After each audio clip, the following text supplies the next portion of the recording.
You finally hit 100% VA disability. Congratulations, that's a major milestone. But before you celebrate too hard, let's talk about what you must do next to protect your benefits and set yourself up for long-term success. In this video, I'll walk you through the top 5 things every veteran should do right after reaching 100% permanent and total VA disability. I'm Mr. X, and this is the VA Top 5. All right. Number 1, confirm permanent and total status. Now, I know what you're thinking, Mr. X, why do I need to do that? Well, it matters because benefits like Dependents Educational Assistance, DEA, first off, that's the thing that's granted once you're at 100% permanent total or when individual unemployability has been granted. Okay, now you want to confirm this because that ensures that if you apply for like property tax exemptions or health care eligibility for family, it ensures that you're going to get accepted, it's going to get approved. Okay, so check your award, check your VA letters, look for phrases like no future exams scheduled. Yeah, it's a clear indication that you're at 100% permanent and total status. So if all of your disabilities are considered static, there's no routine future examinations scheduled, then that's the quick and easy way to determine if you're truly at 100% permanent and total status.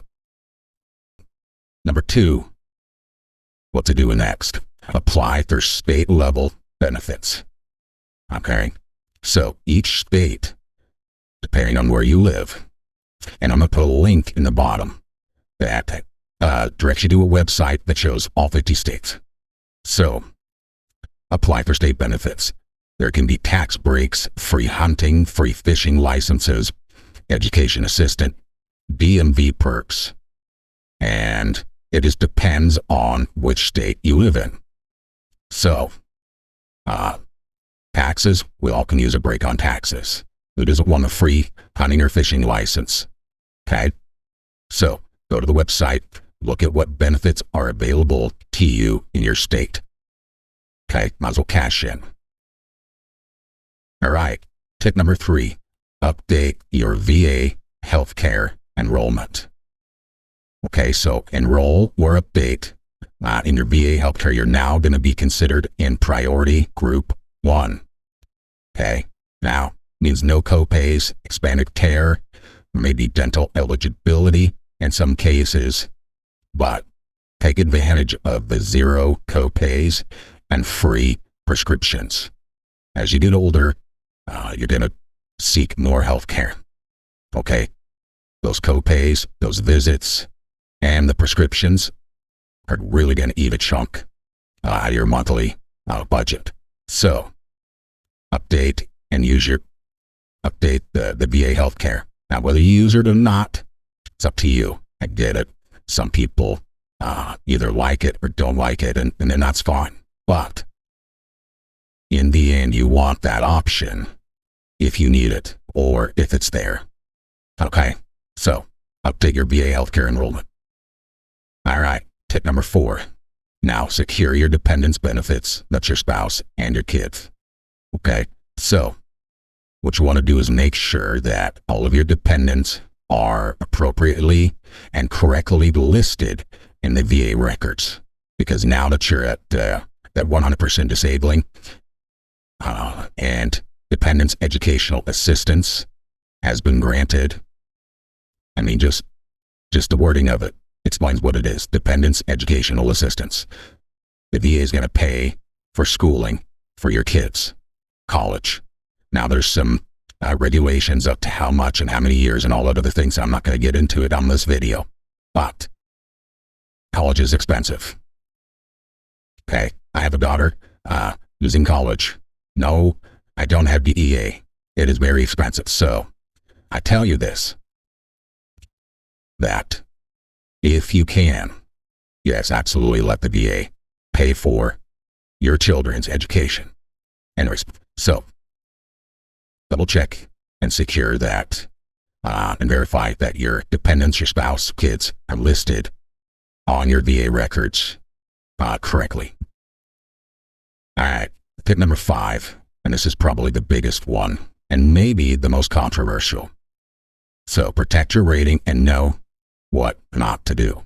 Now, some of this might sound obvious to you, okay? But when you're at that 100% permanent total, you don't want to do anything that puts that evaluation at risk, okay? If you're bored on a Tuesday, don't file a claim for increase thinking that, oh, hey, my back condition's gotten worse. Let's see if it goes up, okay? Don't do that because the VA is going to take you at your word. They're going to, you apply, they're going to put in an exam, and depending on what your back was previously evaluated at, if your symptoms have improved, then, and they propose to reduce you, then you're going to lose that permanent and total status. Okay? You don't want to do that because you're bored on a Tuesday. Okay? Other things, filing unnecessary claims. So let's say you're not even service connected for something that now you want to try to get service connected for. If that is associated or could be associated with an already service connected disability, then you could put yourself at risk. For example, let's say you're service connected for PTSD and you put in a claim for insomnia. Okay? Insomnia is just going to be rated together with the primary condition. Or, so if there's no treatment and service for insomnia, it's going to be rated with your PTSD. If it was claimed secondary to PTSD, insomnia as secondary to tinnitus is just going to be rated with tinnitus. Okay. Now, if you put in for insomnia and they evaluate with PTSD and you have a bad exam, a bad examiner, a bad rater, okay, that could put that rating at risk because of a claim for insomnia.